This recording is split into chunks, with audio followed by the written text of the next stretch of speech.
జయ శ్రీరామ్. చరణములు సోకినట్టి శిల జవ్వని రూపగుడొక్క వింత, సుస్థిరముగా నీటిపై గిరులు దేలినదొక్కటి వింతగాని, మీ స్మరణ ధనర్చు మానవులు సద్గతి చెందినదెంత వింత. ఈ ధరను ధరాత్మజారమణ దాశరథీ కరుణాపయోనిధి. ఓ ధరాత్మజారమణ, భూదేవి పుత్రిక అయినటువంటి సీతాదేవికి భర్త అయినవాడా.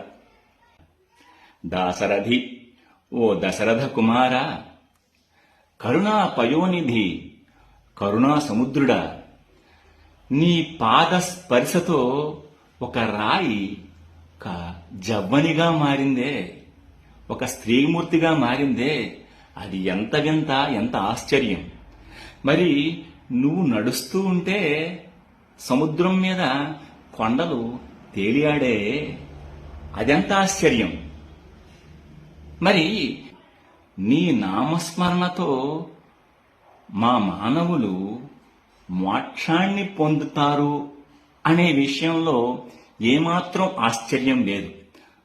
అవి ఆశ్చర్యం కానప్పుడు, అవి వింతలు కానప్పుడు, నీ నామస్మరణతో మేం మోక్షాన్ని పొందుతాము అనేటువంటి విషయంలో ఎటువంటి సందేహం లేదు. జయ శ్రీరామ్. అందరికీ కూడా శ్రీరామనవమి శుభాకాంక్షలు. జయ శ్రీరామ్.